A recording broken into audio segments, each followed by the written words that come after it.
네, 안녕하십니까. 제가 말씀드릴 주제는 인공화후의 급여 정책의 바라다입니다. 제가 한 20분 강의를 맡았는데 한 강의 슬라이드는 한 13분 정도 말씀드리고요. 마지막 부분에 인터뷰 동영상이 있어서 한 7여 분 정도 됩니다. 그래서 그러한 순서로 말씀을 드리도록 하겠습니다. 네. 아마 여기 모이신 분들은 인공화후에 대해서 많은 지식이 있으신 분들이라고 생각이 됩니다. 인공화후는 보청기로서 재활이 잘 되지 않는 고도난청 환자들에게 달팽이관에 전극을 삽입해줘서 그 전기적 신호로 소리를 듣게 만드는 장치입니다. 그 장치는 귀 뒤에 수술을 해서 삽입되는 내부 장치가 있고 또 귀 뒤쪽에 피부에다가 자석을 통해서 붙여서 소리를 듣게 해주는 외부 장치로 구성이 되어 있습니다. 여기 보이는 위에가 내부 장치인데요.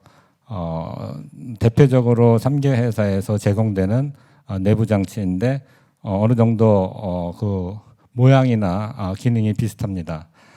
그 밑에 외부 장치를 보여주고 있는데요. 요즘에는 이렇게 일체형도 많이 쓰이고 있고 또 귀걸이형도 있을 수 있습니다. 21년도 기준해서 우리나라의 인공화후는 13,567기가 시행된 것으로 조사되어 있고요. 아마도 올해가 되면 한 15,000여 인공화후 수술이 이루어졌을 것으로 생각이 됩니다. 우리나라 인공화후 급여 기준에 대해서 잠깐 살펴보겠습니다. 만 1세 미만인 경우에는 90데시벨 이상의 고도난청 환자에게 시행이 되고 있는 것이고요. 1세에서 19세 미만에는 70데시벨 이상의 난청 환자와 또 3개월 이상 보청기 착용에도 진전이 없는 환자에게 급여 적용이 되고 있는 것이고요. 19세 이상의 성인의 경우에는 70데시벨 이상의 난청이 있으면서 특히 문장 언어 평가가 50%보다 못 들어야 그 급여가 적용이 되고 있는 것입니다. 그러면은 급여 항목에 대해서는 만 19세 미만인 경우에는 양측의 인공화후를 인정을 해줍니다. 그리고 만 19세 이상의 경우에는 한쪽의 인공화후만 급여가 인정이 됩니다. 그런데 이제 우리가 기계를 쓰다 보면 분실이 될 수도 있고 파손이 될 수도 있지 않습니까? 그 경우에 만 19세 미만의 경우에는 한 기계 하나당 한 번씩만 더 이렇게 인정을 해줄 수 있는 것이죠.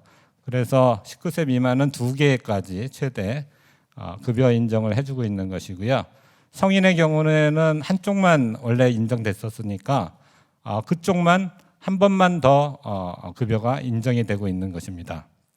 그러니까 19세 미만은 2개, 19세 이상은 하나가 더 추가로 인정이 되고 있는 것이죠. 이제 본인 부담률을 보시면 내부 기계에 대해서는 본인 부담률을 20% 정도로 낮춰서 해주고 있지만 외부 기계의 분실 파손의 경우에는 본인 부담률이 60%로 올라갑니다. 그래서 외부 기계가 1,000만 원이라고 하면 60% 한 약 600만 원의 비용 부담이 발생됩니다. 양쪽이면 한 1,200만 원 정도의 비용 부담이 발생되겠죠. 오늘 제안드리는 급여 정책의 요약입니다. 1번은 외부 기기를 5년마다 정기적으로 업데이트해주고 교체해주는 것을 바라고 있습니다. 본인 부담률 현재 급여 체계에서 60%로 되어 있는 것도 20%로 낮춰서 부담을 좀 줄여지기를 바라고 있는 것이고요. 현재 제도에서 분실 파손의 경우에도 본인 부담률 60%인 것을 20%로 낮춰주기를 바라고 있는 것입니다. 두 번째는 2005년도에 인공화가 보험 급여가 시작이 되어서 정말 고도 난청 환자들에게 소리를 되찾아줄 수 있는 좋은 제도가 시행이 되었습니다. 이제 20여 년이 다 돼가고 있는 시점에서 우리의 삶은 좀 더 삶의 질을 높이는 방향으로 가고 있는 것이거든요. 듣는 것보다 더 잘 듣는 방향의 삶의 질을 추구하고 있는 시대입니다. 따라서 인공화학 보험의 급여 기준도 그것에 맞게 변화되어야 된다고 생각을 합니다. 저희가 의료 현장에서 아쉬운 점이 많은 그런 케이스들입니다. 그거를 보더라인 케이스라 그러는데 인공화학 보험 기준에 약간 못 미치는 그런 난청 환자들의 경우에는 보험 적용을 받지 못하고 보청기로서 소리를 듣고 있는 조금 보청기로서의 그 역할이 좀 모자리는 환자분들한테 인공화가 이루어지면 좀 더 잘 들을 수 있을 것 같은데 부족한 부분들이 있습니다. 그러한 경우가 비den치성 양측 난청 환자, 한쪽 귀가 조금 그 기준에 못 알리기 때문에 적용을 받지 못하는 환자들, 그 다음에 저음은 괜찮은데 고음력이 툭 떨어져 가지고 언어 이해도가 적은 환자들, 또 특별한 경우이긴 한데 청신경병증 환자라고 있습니다. 많지는 않지만 나중에 패널 토의에서도 다룰 수도 있다고 생각을 합니다. 그 다음에는 이제 성인의 경우에 액티브하게 사회적으로 일을 하고 또 직장도 구해야 될 그러한 나이에 한쪽 인공화만 허용이 되고 있기 때문에 여러 가지 사회적인 활동에 제약이 생깁니다. 그러한 경우에 인공화학 보험 기준을 확대했으면 하는 그러한 바람입니다. 그러면 첫 번째 외부 기기의 급여 기준이 왜 필요한가? 아시다시피 이 외부 기기는 외부의 소리를 받아들여서 기호와 부호화해서 안쪽 내부 기기로 전달시켜주는 전자기기 IC 칩입니다. 그러니까 핸드폰하고 비슷하다고 생각하시면 됩니다. 우리가 핸드폰 10년, 20년 쓸 수 있습니까? 핸드폰의 기술이 계속 발전되기 때문에 아마도 더 나은 기능을 추구하는 것일 것입니다. 그러나 핸드폰과 비교할 문제가 아니죠. 핸드폰은 옵션입니다. 듣는 것은 옵션이 아니고 필수입니다. 그래서 그거보다 더한 업데이트 정책이 이루어져야 된다고 생각을 하는 것이죠. 그래서 그러한 그 외부 장치의 기술의 발전은 여러 가지 발전이 될 수 있습니다. 뭐 주변 기기하고 연동시키는 방법이라든지 TV나 그다음에 핸드폰과의 직접적인 연결 방법, 혹은 소음 상황에서 듣게 만들어주는 기술의 발전, 혹은 소리가 어디서 오는지를 알아챌 수 있는 방향성 기술의 발전 등 여러 가지 그 외부 장치의 기술의 업데이트 기술이 계속 발전되어 오고 있는 것이거든요. 또 음악을 좀 더 부드럽게 잘 들을 수 있게 해주는 기능도 계속 발전이 되고 있습니다. 그래서 이렇게 연도가 지나가면서 외부 기기가 업데이트되면서 가장 좋게 청력을 들을 수 있는 능력이 향상되고 있는 것이 증명이 되고 있습니다. 한국난청인교육협회 환자보호자단체 사단법인인데요. 거기에서 2천여 명에 대해서 설문조사를 했습니다. 그래서 외부 기기를 정기적으로 교체를 했을 때 만족도를 조사해 보면 듣기 능력 및 의사소통 능력 향상이 제일 큽니다. 우리나라 인공화호 사용자 13,000여 명 혹은 15,000명을 봤을 때 5년 이상 된 외부 기기를 사용하고 있는 비율이 전체의 50% 이상 됩니다. 숫자로 따지면 6,300명 정도 되고 있는데요. 우리나라의 현실이 그렇습니다. 대부분은 청소년 성인입니다. 그래서 그 설문조사에서 외부 장치를 교체하지 못하는 이유가 무엇인가 물었을 때 대부분은 비용 문제입니다. 교체를 해서 더 잘 들을 수 있고 좋은 환경에서 살 수 있지만 어떤 그러한 여러 가지 제약이 있어서 바꾸지 못하는 그러한 현실에 있는 것입니다.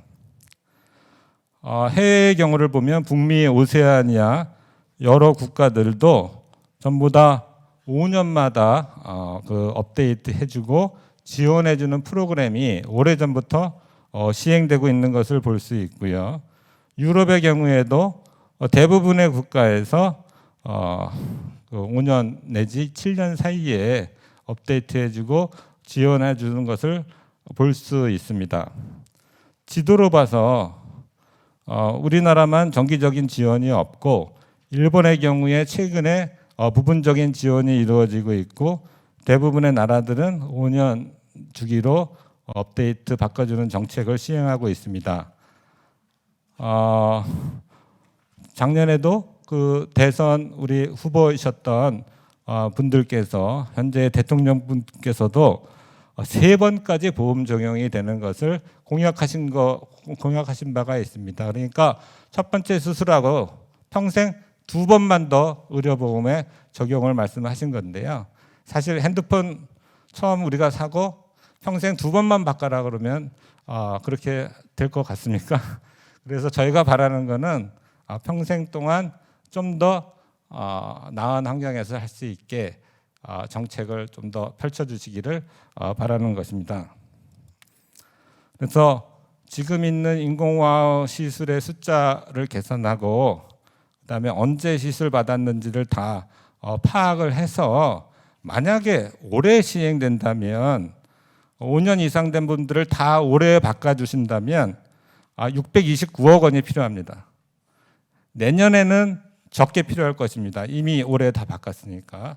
따라서 5년간은 총 727억 원이 필요할 것으로 추산이 됐습니다. 그리고 조금 전에 말씀드렸던 좀 아쉬운 그 난청 환자분들, 인공화호를 하면 좀 더 좋게 들을 수 있는 분들의 우리가 그냥 계산해서 많은 분들은 아니기 때문에 1년에 한 100분이라고 친다고 치면 자기 부담률 20%로 계산을 해서 정부 부담률 80% 2천만 원으로 따져서 계산했을 때 연에 20억 정도면은 그런 분들의 아쉬움을 해결해 줄 수 있을 것으로 생각합니다. 그래서 아쉬운 분들은 이렇게 비대칭성 난청이 있어서 오른쪽은 난청이 심하고 왼쪽은 덜해서 왼쪽이 듣기 때문에 의료보험 적용을 못 받아서 오른쪽에 인공화호 수술을 못 한다든지 고음력이 떨어져 있다든지 그렇지만 계산하면 70데시벨이 안 된다든지 혹은 문장평가가 50% 이하가 안 된다든지 해서 보청기만으로는 충분한 재활이 안 되는 분들이죠. 성인의 경우에 액티브하게 일할 나이에 있는 분들이 한쪽 귀만 들었을 때 소음 환경에서는 사실은 잘 안 들리거든요. 양쪽 귀로 들어야 그 원활하게 대화를 할 수 있는 것입니다. 그런데 한쪽 귀밖에 허용이 되고 있지 않는 것이죠. 아마 이 자리에도 계신 것 같은데 2020년 당시에 대전광역시 의원이셨던 우승호 의원께서 청년의 양측 인공화호 지원 검토를 제안하실 정도로 본인이 청각장애 3급인 걸로 알고 있고 현재 기준으로 따지면 청각장애 중증에 해당하는 분이시고 인공화호 시술을 받으신 분이거든요. 거기 보면 성인의 경우에 양측에 지원을 해줬으면 좋겠다. 그리고 외부 장치를 5년마다 업데이트 해줬으면 좋겠다라는 내용을 본인 자신이 제안할 정도로 중요한 사항으로 생각이 됩니다. 제가 2가지 케이스만 동영상으로 보여드리고 강의를 마치도록 하겠습니다. 이쪽 빨간색은 오른쪽 귀, 파란색은 왼쪽 귀인데요. 이 정도 레벨이 되면 완전히 안 들리는 건데요. 오른쪽 귀는 한 이렇게 기울어지면서 난청이 있고 비슷한 경향을 보입니다. 왼쪽. 보청기 끼고 이 정도는 올라가 있는 상황인데요. 그래도 문장 평가를 하면 59%를 알아듣습니다. 인공화호 보험 기준에 모자랐던 것이죠. 50%보다 못 들어야 될 보험 적용을 받는데 9%가 넘었어요. 그렇지만 이분은 보청기 끼고도 정상적으로 생활을 할 수 없습니다. 정상 범위가 여기거든요. 정상 범위가 20dB이거든요. 그러니까 보청기를 끼고도 한참 좀 모자린 것이죠. 정상적으로 우리가 대화하기가 쉽지 않은 상황인 것이죠.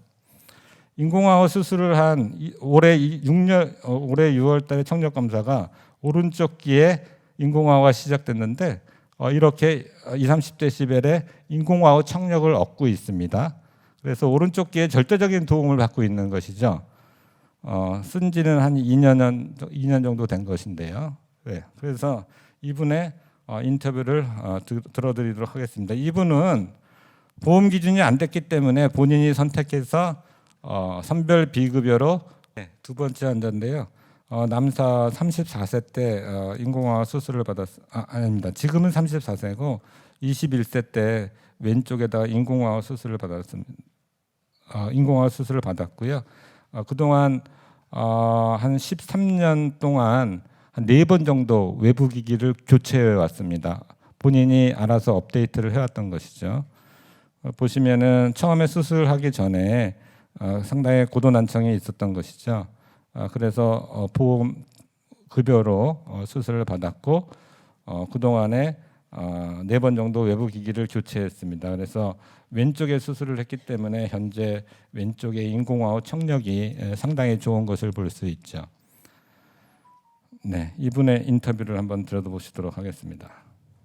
뱃소리로 앞으로 건널목에서 신호등 기다리고 있는데 나도 인공화호를 차고 있고 옆에 돌아봤는데 옆에 사람도 인공화호를 차고 있는 시대가 돌아올 것입니다. 왜냐하면 우리가 국회의원님께서도 말씀하셨지만 고령화 사회가 점점 돼가고 있기 때문에 우리들 모두도 잠재적인 인공화호 사용자이고요.